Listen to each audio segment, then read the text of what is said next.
Hi there. This is Cheryl Richardson, and it is just before noontime. Welcome to my Facebook Live today, where we're going to be talking about the economic recovery, businesses, job loss, what to do as we move into the future, how you're going to earn a living, um, whether or not you might be able to keep your job, get your job back, keep your business, how to keep it going. We're just going to talk about everything related to work and money and how to really survive during this time, and also look at ways where you might even be able to thrive. So I'm going to wait a couple minutes as people join. Hi, Jen. I see you there. Feel free to say hi in the comments section and let me know where you're from. And then you also want to get your questions ready so that you can post them in the comments section.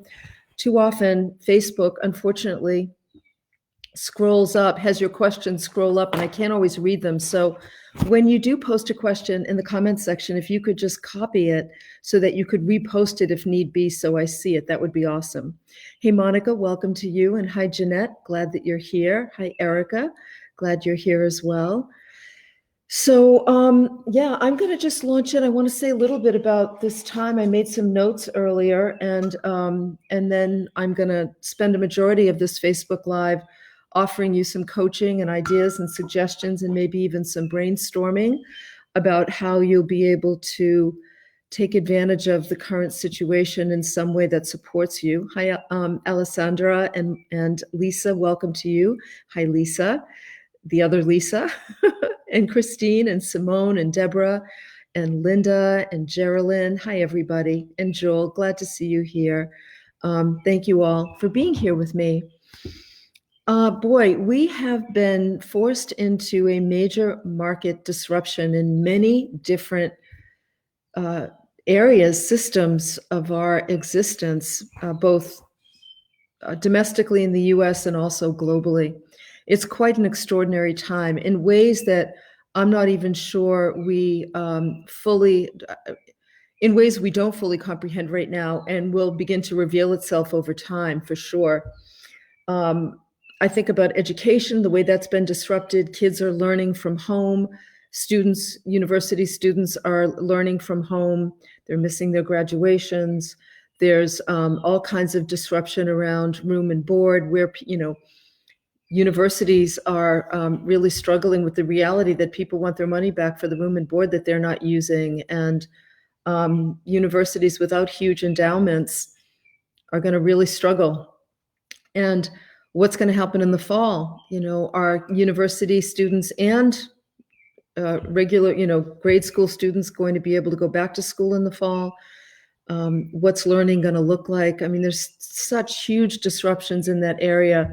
A lot of parents are homeschooling their kids right now. I wonder if, as time goes on, there won't be a bit more of a movement towards homeschooling or towards parents coming together. I was saying to Michael last night, if we ever had children and we were going through this right now, I would actually be looking at a whole new way of educating my children. I'd gather with other parents. I would get the curriculum that the kids need to learn. And I would gather together with some creative parents, creative families, and look at what the new model of education needs to look like individually in our family systems. What is it the kids really need to learn? And what do they need in order to pass the GED here in the States? Is that even important anymore? Same thing with university education. I've written blogs before about how there's a certain percentage of the population that actually doesn't need a college degree. If they prepare properly going into adulthood, they actually could thrive in other areas without spending exorbitant amounts of money. And now, we'll see how that's going to change as well. But I have one friend of mine who has a young child who absolutely loves to cook, and he has sat her down in front of the computer and bought her classes with chefs on masterclass.com, and let her learn how to cook from some of the best. There are podcasts that offer history lessons that, if you were to listen to a series of podcasts in the course of a week, you would get the equivalent of years worth of history in high school. So the internet is bringing us opportunities when it comes to education that are quite extraordinary. So it makes me think about if all of you have skills to offer people, have information, maybe you speak Spanish. I'm studying Spanish, continuing to study on Duolingo. I'm using that every single day. And what if you speak Spanish fluently and you could teach someone that? That would be a skill that you have. Or maybe, like I wrote about in this week's blog, my friend Ginger, who has been in the fashion consulting, image consulting business for 30 years, knows a lot about how to help women find the right look, fall in love with their bodies, dress their bodies in a way that feels really authentic. And she's shopping with women on Zoom, and she's taken all of her knowledge in the last 30 years of helping women to really love their bodies and put it into an online course that gives you the best of the best, and then, coaches women online now. So she's got skills to offer that are that can be used virtually. So from an educational standpoint, even from a university standpoint, it still stands true today, something that I learned 20 years ago, listening to the CEOs of some major corporations in America speak about how they would prefer students with liberal arts degrees and excellent communication skills over students with an MBA from Harvard. And I would say that today, learning really good communication skills, learning to speak in public, not only because it gives you a skill that a lot of people don't have or are too afraid to attain, but it also builds confidence in a way that really allows you to bring yourself to the world effectively. These are some of the things that you can even begin doing now during a time when things are in such flux that will prepare you to be better, a more valuable employee or a more valuable entrepreneur or a more valuable gig economy entrepreneur as time goes on. So major disruptions in education, healthcare. Some of the doctors that I know and some of the health professionals that I've worked with are now doing 75%. Many of them are doing almost 100% of their work using telehealth virtually because they don't want to, they're not seeing people in person. But a handful of people I've spoken with in the last week have said to me, 75% of my practice will now go remote because it's actually quite effective way of being there for people very, very quickly and allowing them to get the health concerns, the health questions they need answered. So, healthcare, I think we're going to see telehealth. I also wonder if part of what we're going to see is people running to the doctors less for testing. Now that people are getting a period of time where they don't have to be running to the doctors, checking things. There's a certain percentage of the population, I think, that is going to the doctors, getting tested, and finding something that they need to further explore, which then actually winds up not being anything. I wonder if that's going to change over time. So I wonder how many people are going to recognize that your greatest defense against any virus is the state of your health. Now, a lot of people have been talking about that. I've been seeing people in the media talking about people need to lose weight, they need to get in shape. The deeper conversation around that is, why are people eating so much? What's going on with the levels of anxiety and depression in this country that has people turn to sugar and carbohydrates? How has major food companies contributed to the fact that people are addicted to sugar and carbohydrates? And what happens when you don't deal with people's levels of depression and anxiety, the levels of clutter in their home, their loneliness, deep loneliness? Do you know that there are studies that show that people who experience that, first of all, millions of people are incredibly lonely, and that serious loneliness raises cortisol levels in the body equivalent to dramatic traumatic acts like being punched in the face by a stranger. It's a wonderful book called Lost Connections by Johann that provides a tremendous amount of research around the impact of loneliness and how it actually causes depression. So if we don't deal with lifestyle issues, and I'm not talking about do yoga and the whole idea of reduce stress, do yoga. There's my Boston accent. Reduce stress, eat well, do yoga. Those types of things are often classified as lifestyle issues, but I'm talking about how do we deal with people's loneliness? Sorry, my birds, they always know when I'm on live and they start talking. Give me a break, guys. um, how do we help people deal with the shame they feel about not having a job or the shame they feel about the debt that they're carrying? How do we help people to create environments that feel nourishing and comfortable and safe? How do we get people connected so that they don't feel alone and they feel met and also capable of having deeper conversations? Because that's the other thing that Johann Hari talks about, is that loneliness isn't being alone. It's actually being with people and not speaking about anything meaningful also creates loneliness. So lots to be said around that. My point is this: your number one defense against the virus is good health, but you must deal with the deeper issues that have you not moving your body or have you eating food that contributes to being overweight. And those deeper issues are the key to you being able to unlock the blocks that you've consistently felt at being able to get your body in better shape. I love Geneen Roth's work. Her book, Women, Food, and God, I recommend all the time. I think she does a really beautiful job. Women, Food, God. She does a beautiful job of looking at the emotional reasons why we eat. I highly recommend her work. I recommend Johann Hari's book, Lost Connections. I think it's a very powerful book that looks at why we see such an increase in depression in this country and what to do about it.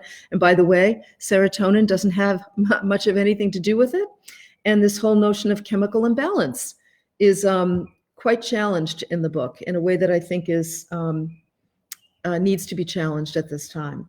So, and then business. It'll be very interesting to see what happens to commercial real estate after this. There are a whole bunch of employers that were reluctant to have people work remotely that are now recognizing that, wow, this actually works. And then guess what? There are a lot of employees who are saying, I don't want to commute an hour a day anymore. I don't want to sit in traffic.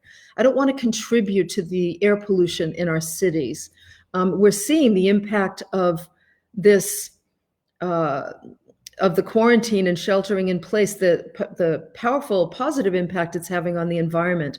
We're seeing it over and over and over again every single day. And as it happens long enough, it's really starting to sink into people that the ways we were living before weren't serving us and weren't serving the planet. So companies also, during typical economic downturns or major breaks in the economy, companies naturally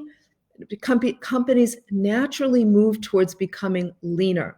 One of the things that happens during this time that I think is important to note for those of you who work for companies is it's true, companies will naturally begin to look at who are the employees that are the most, that, who are the most valuable employees and who are the ones that just kind of work 50% of the time or maybe 30% of the time or 75% of the time.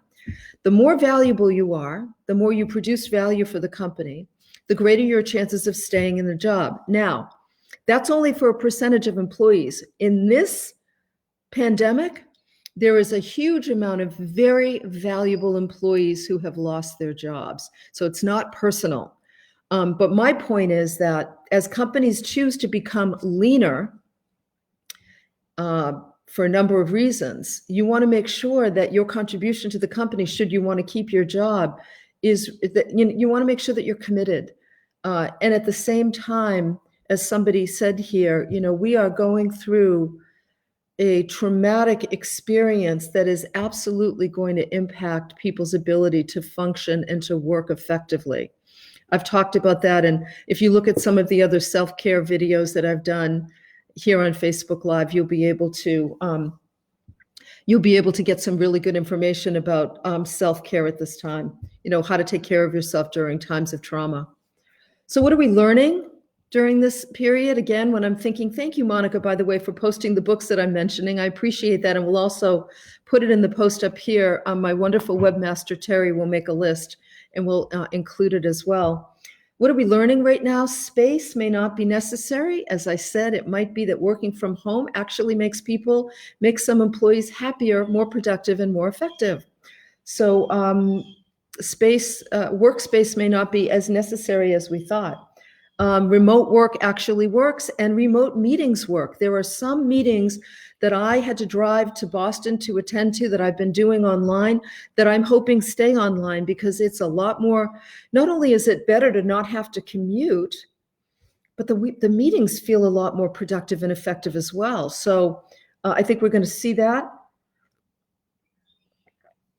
I definitely will be using Zoom to do some teaching, and probably even some supportive coaching with some of the retreats that I do, because Zoom is so easy to use and works really well and feels intimate.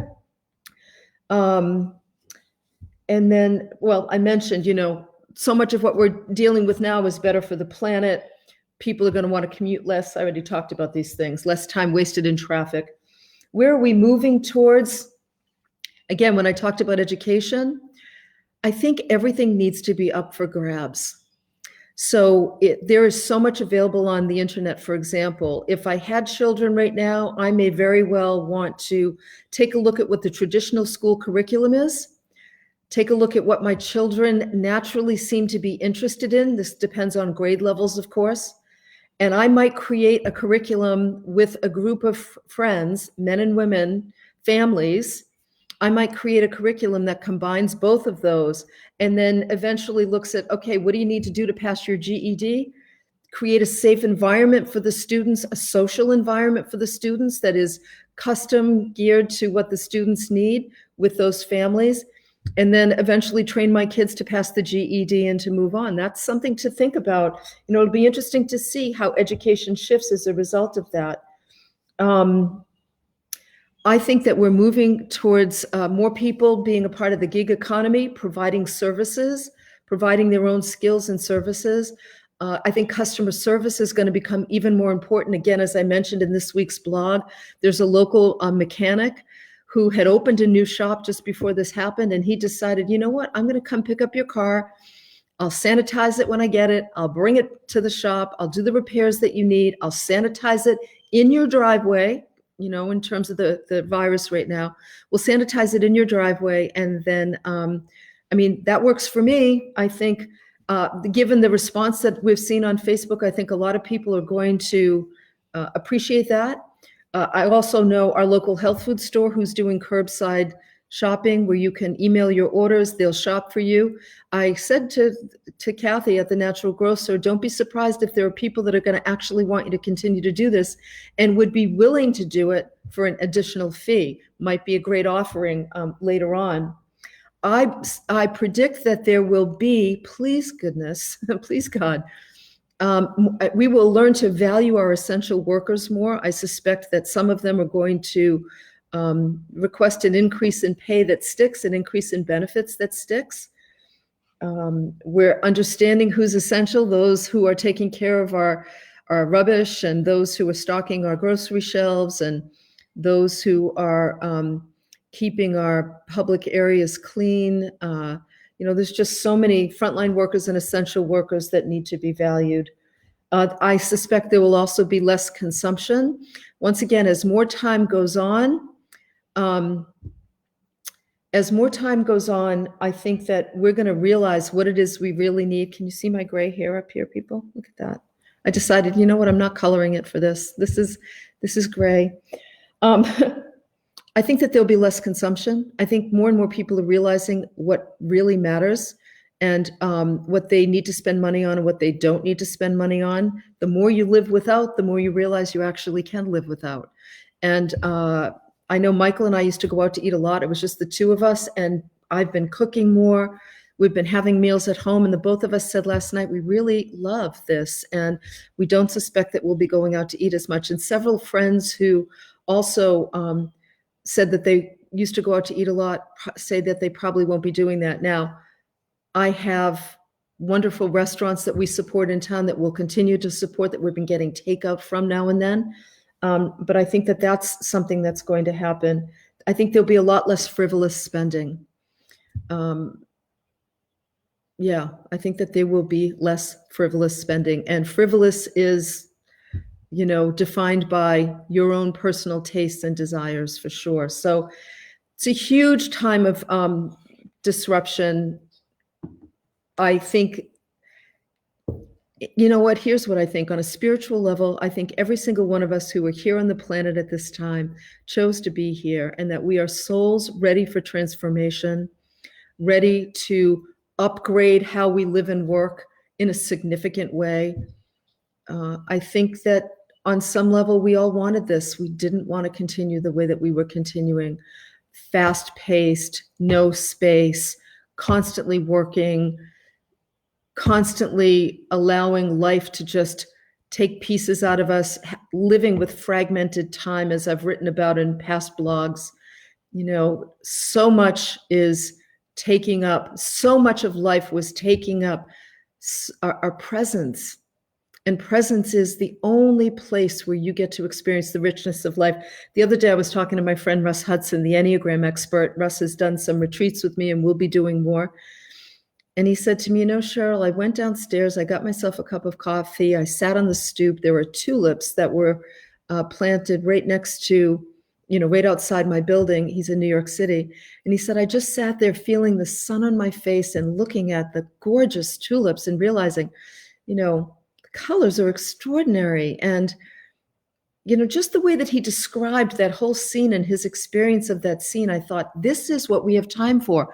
I have another friend of mine who's been in the flower business, who said to me, this is the first time in my adult life that I've had a chance to experience spring in New England because I was working way too much. And I thought, please God, let that happen for more and more people, that we experience the joy of just being in the moment and not having to be so busy all the time. Anyway, those are some of my thoughts. Let me see if I have any.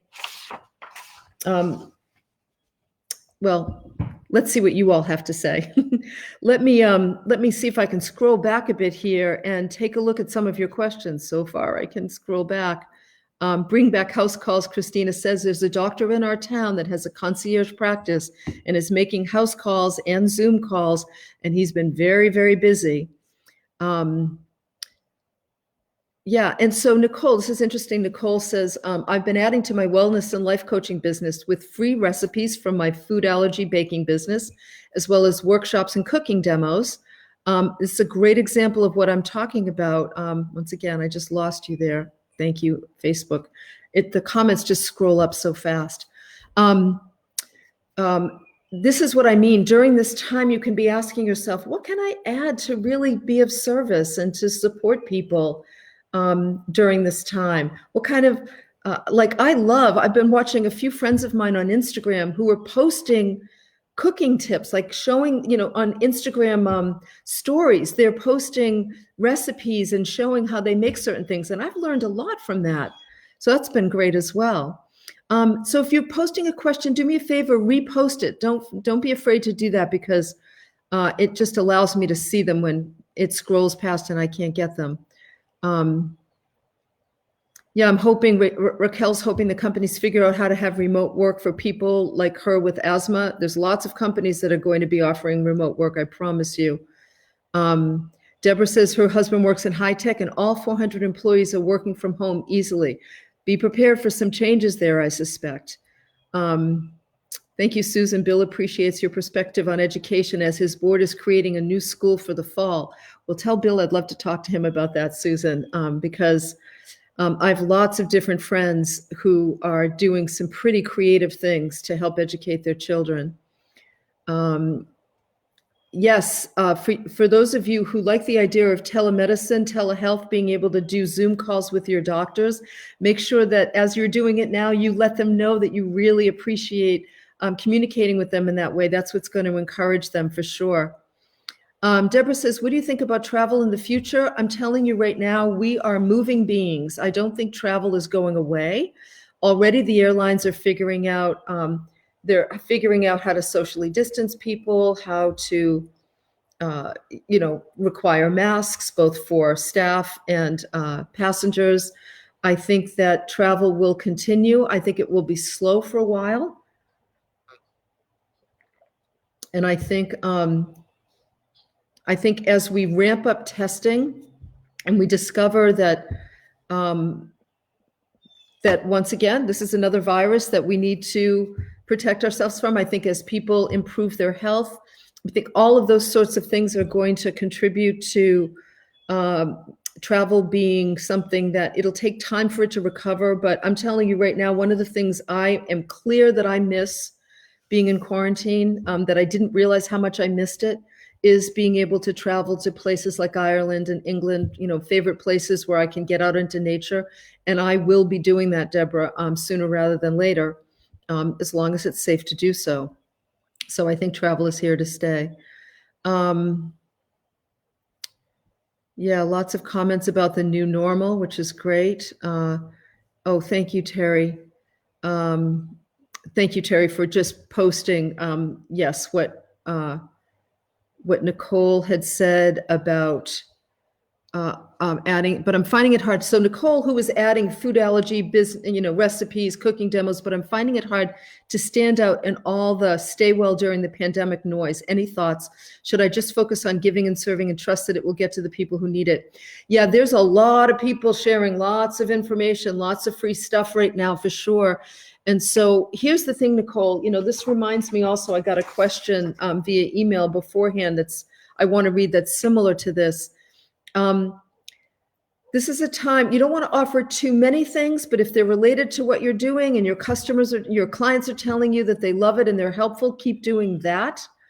Right now, if you're trying to build a business, particularly around coaching, let me just read Stephanie's email and then I'll say more about this. She said, I'm really struggling with what's going on in the world. People need my help now more than ever.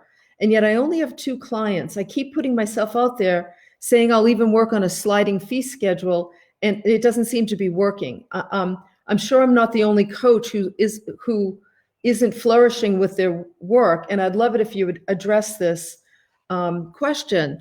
So the reason I mentioned this with your question, Nicole, is that right now, when you're trying to build a business in a good economy, I always say that if you don't have a consistent source of income coming in, you should get a job while you're building your business. You don't want to suffer and struggle while building a business. So then when you add to that a pandemic where people become very careful about how they spend their money, it gets even more challenging. The reason it's important to do something like get a consistent source of income coming in, even if it means, in the beginning, I had great administrative skills and I used those skills to bring in a part-time income while I was building my own coaching practice. So even if it means doing some part-time temp work, let's say, the reason it's important is because if you don't have a consistent source of income coming in and you're struggling to build your business, any business, especially any business right now, and especially service businesses, you're going to think there's something wrong with you and what you're doing. But that may not be the case at all. It may just be that the economic climate right now isn't beneficial. Coaching can often be considered a non-essential service. So people aren't spending their money there. I actually think it can be very essential for a number of reasons. If you're working with a health coach, you're getting healthy, you're actually really protecting yourself against the virus and setting yourself up to be in better shape in the future. If you're working with a business coach, now's the time to get the support you need to really take advantage of opportunities. That said, not everybody's going to spend money on coaching, for example. So anytime you desperately need the business, you desperately need a job, because people can smell desperation a mile away, and you'll do things, I see people make like pushing mistakes, like pushing people when they shouldn't be pushing people because they're desperate to get new clients. And you want to be able to build your business with joy and ease. And that means you want to be in a good financial position ahead of time. So it's not the news people want to hear. People always want to hear, well, here's a magic thing that you can do to build your business. I built my coaching practice by offering my services for free to 25 people that I felt I could make a difference with. I took on 10 as clients. I coached them for free for the first 90 days because I had a job on the side that was paying the bills and bringing money in and allowing me to live debt-free. I had worked my way to that point. So it's called Basic Good Self-Care, Taking Care of Your Finances. And then eventually people started to hire me and they started to tell other people about me. So yes, I would focus on giving and serving to the extent that it supports your self-care, Nicole, and supports your clients, and trust that people will get what they need. Absolutely. All right, let's see. Lacey, I remember you, Lacey said, I wanted to let you know I ended up taking your advice and emailing my ex-boyfriend after a hard breakup. And he didn't listen or respect my boundaries and started texting me like crazy. Instead of email replying after a long chat via text, he has backed off. Good. That was, Lacey attended another event where I was talking about the importance of when you end a relationship, you need to end it and not have contact for 30 days. No more conversations, no more responding to anything, Lacey. That's the deal. Let's see. Here we go. Thank you, Terry. How do you turn your mind away from the past or future and come back into be here now? How do you focus on being here now? Through practice, Joel. 10 minutes a day, setting an alarm, reminding your mind, you are my servant, I am a soul, focusing in on your breath. And each time the mind, just let your thoughts pass like weather patterns in front of you. Instead of working hard to turn away from the past or to turn away from the future, the goal is to practice bringing your attention back to your breath and reminding the mind when it wants to convince you that it has to go to the past or it needs to go to the future and something that has to be done. I simply say to myself, I'm a soul, you're my servant, dear mind. We're not going anywhere until the alarm goes off. I promise if you do that every day for 2 weeks, Joel, you will get better at being able to bring yourself into the present moment. Bill says, curious about what parents think is necessary to keep their kids safe in school. And what would parents think about half-day sessions limiting classroom size? Bill, what's interesting about that question to me as a businesswoman, what I would be thinking about certainly is, what do parents need? And so what do you do as a business? You go right to your market and you start doing market research. And I would be doing, using SurveyMonkey, and I would be surveying parents. And I would make it very easy for them to answer. What do you need most in order to feel like your kids are safe at school? And then give them some different options. Like I would come up with maybe 5 questions, keep it really simple, 5 specific questions with other spots so that parents can share information with you. It would be doing market research. I want to go to my customers. What do they need in order for their kids to feel safe? And then what would parents think about half-day sessions limiting classroom size? Well, you can ask them that as one of the options.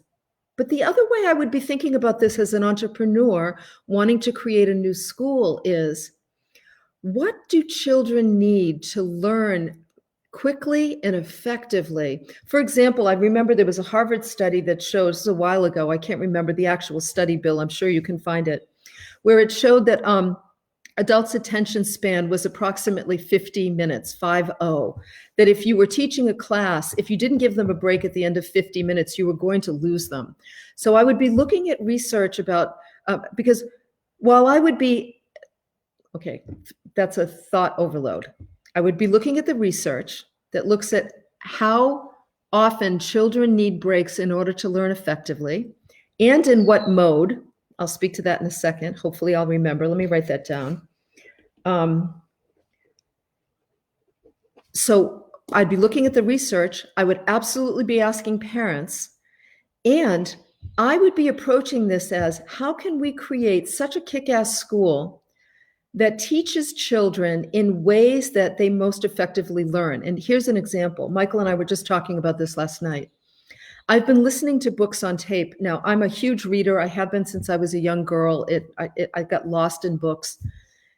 But then I wanted to read Carl Jung's autobiography, Memories, Dreams, Reflections. And when I tried to read it, I couldn't slog my way through it. So I downloaded the book and listened to all 18 hours. And I realized, oh my gosh, I'm an auditory learner. I learn so much better by listening to things. So last night, I've started to listen to books. Last night, Michael and I were talking, and I said to him, when I was in high school, I've been going through an old trunk, and I found report cards from multiple grades. And I was an okay student. I actually graduated high school with honors, and I didn't really try that much because I wasn't a read a book, take a test kind of girl at all. So Michael and I were talking about the kind of learners we were. Michael's very bright, and he said to me, I was a visual learner. Give me something to do, show me how to do it, and I pick it up really quick. I actually learned that way as well.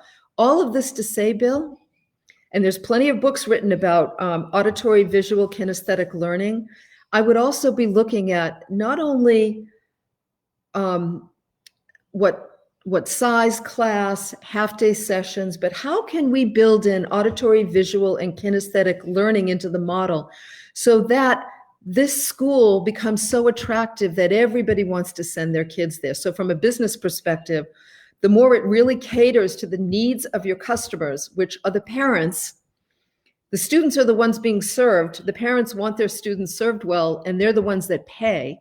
So how can we be providing a service that's really, really successful for the students and makes the parents happy so that they actually want to send their kids there? This is a long answer, but it's something I'm actually quite interested in. And that said, any of you who have skills that you'd like to share with others as part of maybe joining the gig economy, if you think in terms of visual, auditory, and kinesthetic, what am I showing you? What are you listening to? How am I making you feel? Am I giving you a chance to actually experience something? These are all important things to look at when you're considering sharing, educating people or sharing your knowledge with people in a way that will help you to earn money as well. Okay, let's see what other questions we have here. That's true, Lorenzo. Remote work is not possible for everyone. There will absolutely need to be people who are working in offices. There are some people that actually work more effectively in offices as well, without a doubt. Let's see. Just looking for your questions here. Yes, Andrew says, right on, Cheryl. If you're building a business, look at how technology can be a part of it. And yes, you're right. Keep a job for consistent income. Absolutely. Let's see. Okay. Debbie says, what if I finally realize that my employer is showing himself as someone that's not aligned with who I am? He's resistant to all suggestions of change and will not consider going virtual. We're a tech company. And instead said he needed to cut salaries significantly, and we still need to put in 100% of the time. Well, Debbie, welcome to the pandemic. That's happening to everybody. I know people whose salaries have been cut by 30%, and they're just happy to have a job. His manner of dealing with people in this time makes me realize that it's not online the way I think life should be. Well, okay, I just don't know how to make ends meet. What I can do okay, so there you go. So Debbie, you might need to get some support. I don't know how to determine what to do when I grow up. Well, so there's a couple of things happening there. First of all, we also have to have compassion for business owners many of whom are going through a period they've never been through in their lives. I'm, as an angel investor who's invested in multiple companies, I'm looking at some of the CEOs who have never had to lay people off. And it's really challenging for them. And not all of them are doing it in the most elegant and graceful way because it's brand new. A lot of them aren't getting coaching. So I say that because I think we want to remember that our employers are people too, and they're being traumatized in ways that we're not being traumatized. Differently, we're all experiencing trauma, but in different ways. Number one. Number two, if you felt like your values weren't aligned even before this happened, then yeah, you might need to look for another job.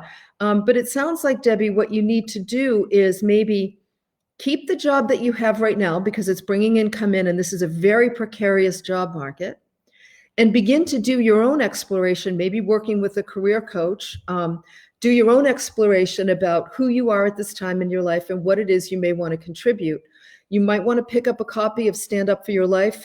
That book, which is, I think, my third or fourth book, really looks at defining values, defining who you are at this time in your life, what you want for people, and how you might contribute. That might be a helpful book for you to consider. But that piece needs to happen before. It's okay to have what I call a transition position. And this is a job that is low stress, that pays the bills while you explore, who am I at this time in my life? What do I love? What are my skills? What do I want to share with people? How might I use that to earn a living? That's a big piece of work that needs to be done. And then it will prepare you, Debbie, for the traditional career job search preparation, which is getting a resume together, practicing interviewing skills, putting yourself out there in the best possible way, maybe getting some coaching and guidance around that. That will be important as well. So there's multiple things happening there, and I hope that's helpful to you. Let's see. Yes. Okay, Cheryl's, oops. Gail says, how can I be focused now? Gail, I want you to know a lot of people are struggling with focus right now, which is normal during periods of trauma, grief, and loss. Part of it is, if you think about it, when the body is under stress and cortisol levels increase, blood flow isn't as strong to the brain as it is to the parts of us that are going to take flight, or freeze. So we tend to be less intelligent. Our brain doesn't function as properly. It's not as easy to focus. We get tired easily. So it might be that you need more naps. You may need to, I keep telling people, even my business owners, set an alarm, use the Pomodoro technique, set an alarm for 25 minutes, work at 25-minute intervals, and then stop and take a walk or do something else. Don't expect yourself to stay focused for long periods of time. And I'm telling the employers that I'm talking with as well that, listen, don't expect your employees to be like working, 100%, 8 hours a day, 10 hours a day. That's not going to happen. It's unrealistic. Make sure that you're prioritizing, giving them the priorities and letting them know where to focus and the importance of taking care of themselves while they do that. You're not alone, Gail. A lot of people are struggling with that. Let's see. Okay, I'm looking for your questions here.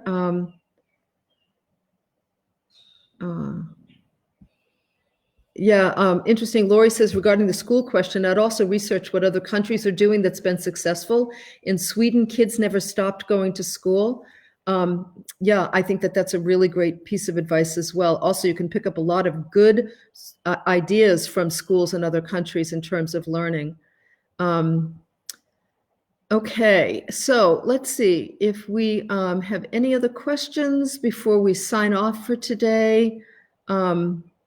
Anna says, what should I do if I've been fired at this time? First of all, Anna, recognize you and millions of other people have lost their jobs. I know this is going to sound like kind of glib, but try not to take it personally. A lot of people have been let go, have had to have been let go. So it's a loss. You want to give yourself the space to grieve it. You want to not do any networking during the times when you're feeling sort of down and grief-stricken, but allow yourself to sort of roll up in a ball or to take more naps or to talk with people who can support you without trying to fix it or give you advice. Just have them listen to you, be there present for you. And then when you're ready, you can begin to do, certainly apply for unemployment. I don't know exactly where you are. I know some people who are making more money on unemployment than when they were working, which is a whole other interesting challenge. But I would say to you at this point, you want to reach out and ask for help from people that are clear, are really loving and supportive in terms of helping you to get a resume together when the time is right and to begin to do some of the traditional job search skills. You might even be willing to take a job that is less stressful, that just brings money in for a period of time while you go through the grief process. So it might be, not the ideal career job, whatever that might be, but something that will just pay the bills so that you can just, much like I was saying earlier, work through this time and kind of do an assessment of where you're at in your life and what you want going forward. Let's see. It is a strange time it's a strange time looking for work. This is where networking is going to be important. But when we're networking, we want to be in an uplifted, confident mood. We want to be excited about new opportunities. So if you can't muster that energy, don't network at that time. Instead, give yourself some time and space to grieve first. It's so important. Let's see.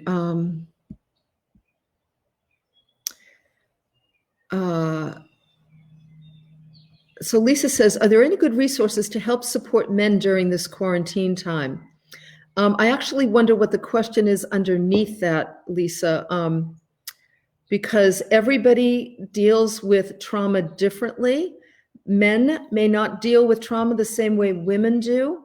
I know Michael has been losing himself in writing projects, and I've been just starting gardening and just talking to more people than he has. He's been more introverted because that's his tendency anyway.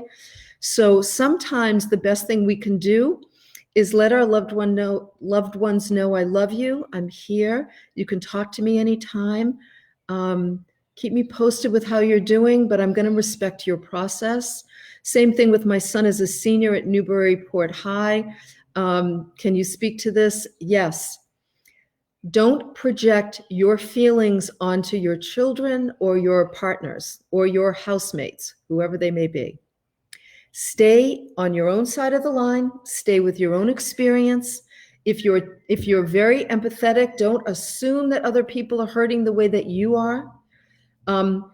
Be a safe place for people, a kind of blank slate where people can talk without you fixing it or trying to make things all better. Let people be where they are. We heal by going through things, not jumping over them. And grief waits. It doesn't disappear. It stays with us. So we need to feel the feelings in order to move through them. And we need to allow other people their process. So the students that are graduating, that, they're dealing with the loss of not being able to graduate, with not being able to, or at least graduate right now. And so we need to let them just be with that disappointment. Everyone has their own spiritual path to walk. I don't know yours. You don't know mine. I don't know my husband's. You don't know your son's. So how can we be with our own feelings of discomfort and anxiety when our loved ones are in pain? What do I need? Who do I need to talk to in order to be with those feelings so that I can then be there in a loving, safe way simply by listening when we are with the men or anyone in our lives who just need. The extroverts everybody wants to pull the introverts out of their caves. And the introverts are like, I'm okay here. But the extroverts can't imagine that. I'm generalizing here, of course, but the extroverts can't imagine that. It's like, how can you be okay? You must be lonely. You must be grieving. You must be freaked out. It's like, no, I'm actually working through this here. So we just need to just really respect where people are and learn to be with our own feelings. I see so much anger. I see people just online, freaking out because this one isn't wearing a mask or that one, didn't have gloves on. And I just think when we're scared and when we haven't learned to be with our uncomfortable feelings, it's so much easier to focus out on what everybody else is doing than to be with where we are and what we're feeling. And if there's any piece of advice I could give to everybody, this is an opportunity for you to learn to be with yourself, to self-soothe, to comfort yourself, and to reach out to the people who are safe and respectful and graceful in the way that they can just be a mirror for you, can support you by listening without trying to do anything about it. Okay, let's see. I'm going to wrap up here pretty soon. Bobby wants to know, can I do a single coaching session with you? Unfortunately, I don't do coaching anymore, Bobby, but if you go to coachfederation.org, you can find some coaches there that they're awesome. You can also ask a question here. Let's see. Okay. All right. You know what? I think I'm going to wrap up there because I've been going on for a while. But I do want to say thank you all. We are going to get through this together. And I'm actually looking at scheduling a few almost like a weekly Zoom drop-in where I can do some coaching, like maybe 25 people at a time. So make sure that you get my newsletter, my weekly blog that goes out. Subscribe at CherylRichardson.com, because I'll put a notice in there. But Zoom is just so much, it's so easy to see people and actually talk to them and coach them and use the coaching as a way to help everybody that's there. So I'm looking at doing a series of those for free. I'm not going to charge for it, just as a way to, I go to sleep at night worrying about people who can't feed their families or who are losing their jobs. I know what it's like to be anxious about money. I know what it's like to be scared, and that's a personal thing of mine. And whatever I can do to support people, I want to be able to do during this time. I'm fortunate to be able to do that. So make sure that you're subscribed to the newsletter, and you'll get notice about that. I'm just trying to figure out the logistics, because it's a tricky thing. But anyways, we'll figure it out. Anyway, we will get through this. There are amazing opportunities coming your way. I promise you that. If you work through the grief and trauma, do your personal work, use this time to become a more awake, aware, conscious human being, really get in touch with the gifts that you have to offer, the skills. I'm telling you, it's the things you do really, really, without even thinking about it, that are the most treasured and valuable.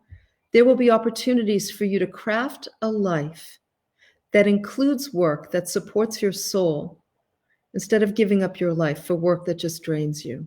I promise you there will be opportunities for that. They are being created as we speak, and you will be able to step into them. I have no doubt.